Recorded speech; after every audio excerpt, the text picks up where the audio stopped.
Hello, I'm Anne-Marie Sim. Today on Inside Story. Gore goes global. Al Gore tours the world in a crusade against global warming. And heating up. Scientists blame global warming for rising sea temperature in the Mediterranean. Welcome to Inside Story. If there's one man who has devoted his life to fighting global warming, it's the former US Vice President Al Gore. He's currently touring the world to promote his documentary about the climate crisis. 6 years after George Bush came to power, there's a strong feeling the US and the world would have been a different place if he were the president today.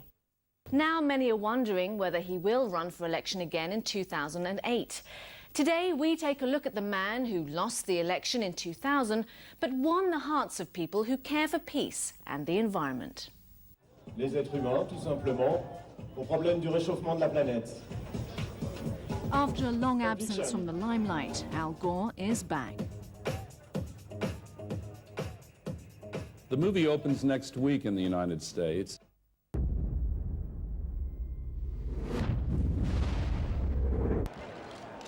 The former US Vice President has been touring the world to promote his documentary about a crisis many people until now have taken for granted: global warming.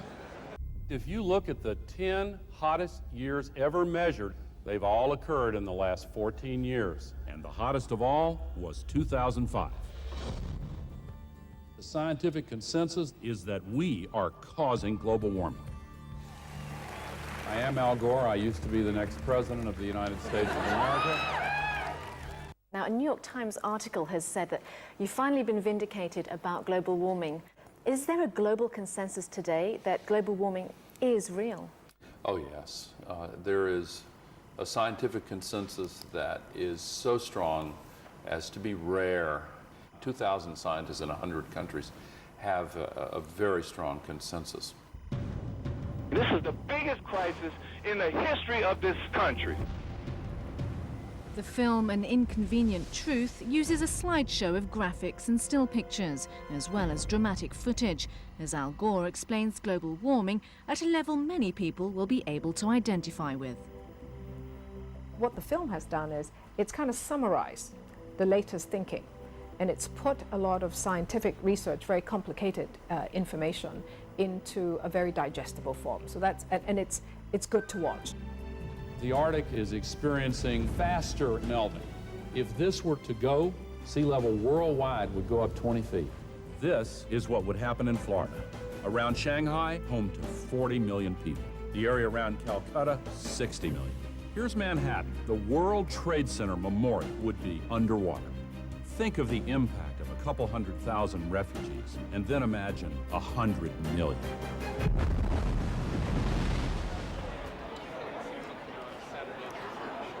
It's very compelling. Thoroughly enjoyed it. It's great. Yeah. Which is the best part for you? Oh, the whole thing is just like a lecture that tells you exactly what to do, and it's got all the scientific proofs very clearly laid out. It was excellent. It's inspiring. Good. It's good. It's an excellent movie. Oh, it was absolutely excellent. It's the kind of film that you come away from thinking, gosh, I really learned a lot. Burning fossil fuels like oil and coal sends carbon dioxide up into the atmosphere. These greenhouse gases form a bubble around our planet. They're so thick they trap the heat from the sun, which makes the world hotter. The nations of Asia know that they face their own risks as a result of global warming. The melting of the glaciers on the Tibetan Plateau, the source of most of the water for the 7 great rivers of Asia: the Indus, the Ganges, the Mekong, the Irrawaddy, the Yellow, and the Yangtze, all have their headwaters in the ice fields on the Tibetan Plateau, and that's now at risk. We're seeing growing desertification and drying out on either side of the Gobi. We're seeing the wave of pollution coming into Hong Kong for 6 months of every year. Do you think your message about global warming will resonate in Asia? In Asia, there is a keen understanding of why it's important to avoid the mistakes made in the West by developing according to a dirty, inefficient, polluting pattern.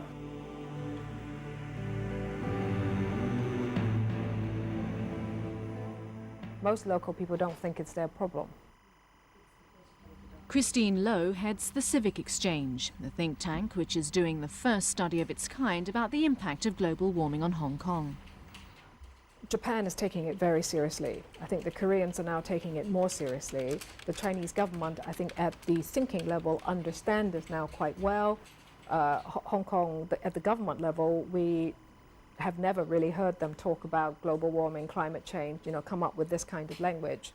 They're doing not as much as they could on energy efficiency. Hong Kong can do three things. Number one, we need leadership. Secondly, with cross-border impact, most of Hong Kong's investors are investing money in China, but also investing in dirty and polluting industries. Thirdly, I think it is important to give us choice. Well, we want cleaner energy, more eco-friendly cars. Give us that choice.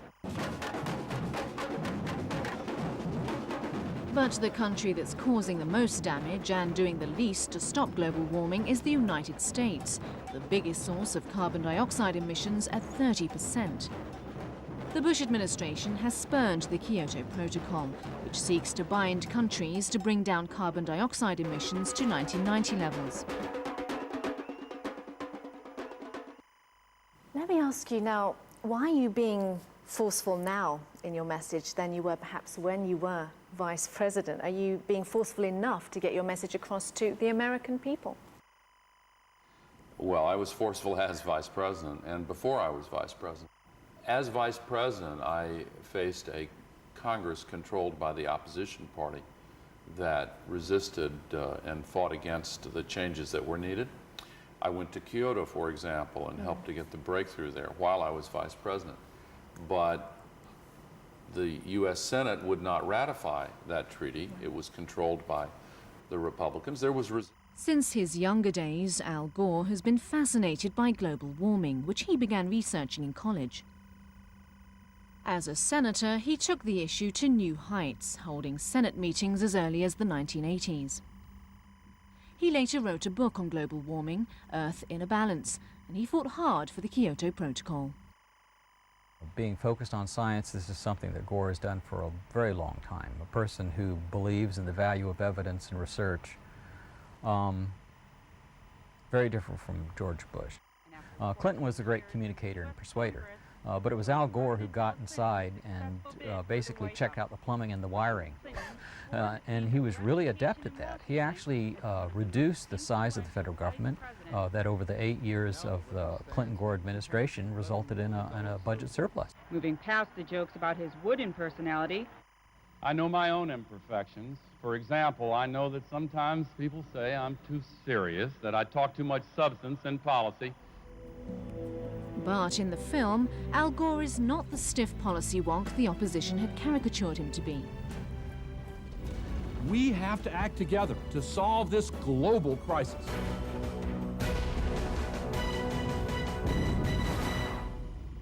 Our ability to live is what is at stake. Al Gore, in part, is a funny, engaging, charismatic person. Very impressive. Came across as very sincere and... That was fantastic storytelling. You know, the guy knows how to tell a story.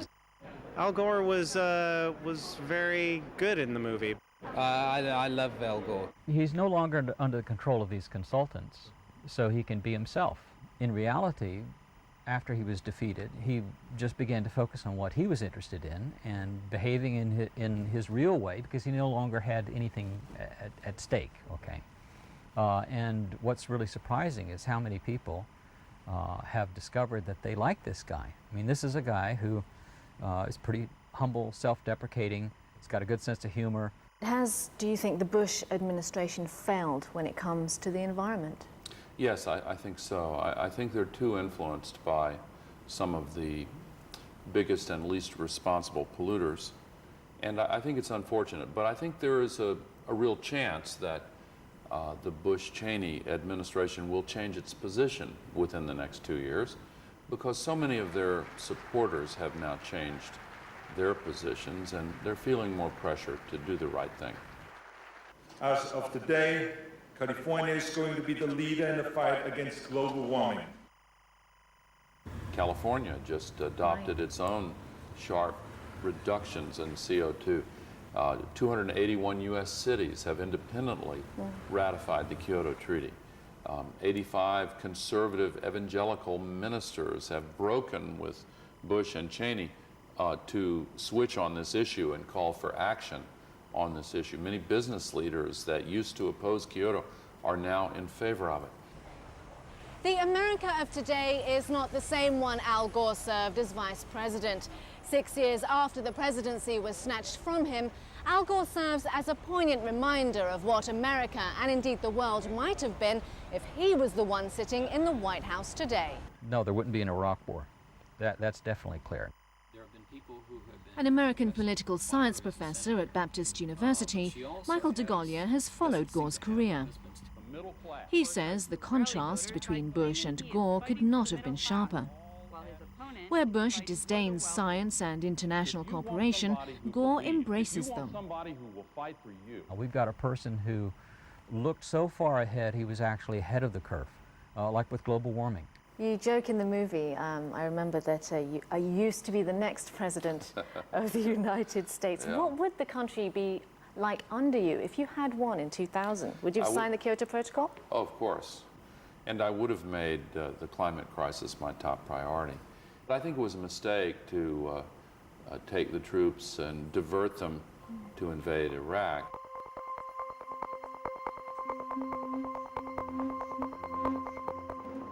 How dare the incompetent and willful members of this Bush-Cheney administration humiliate our nation and our people in the eyes of the world and in the conscience of our own people.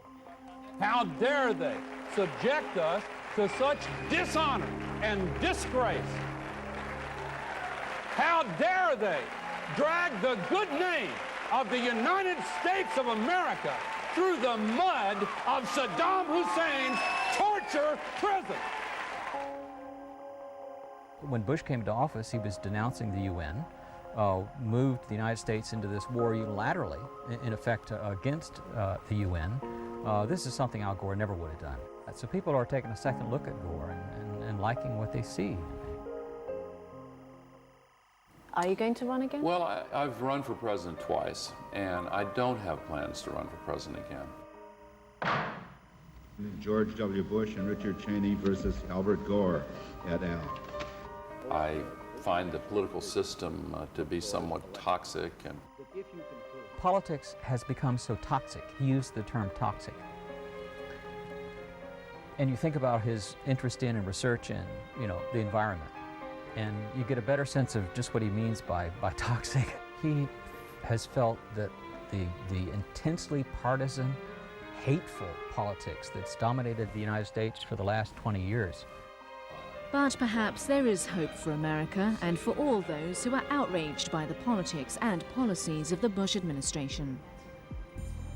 I haven't ruled out the possibility of getting into politics again at some point, but the chances of that happening are very, very small. I really don't expect to do that, but I am involved in a campaign. It's just not for candidacy, it's for a cause.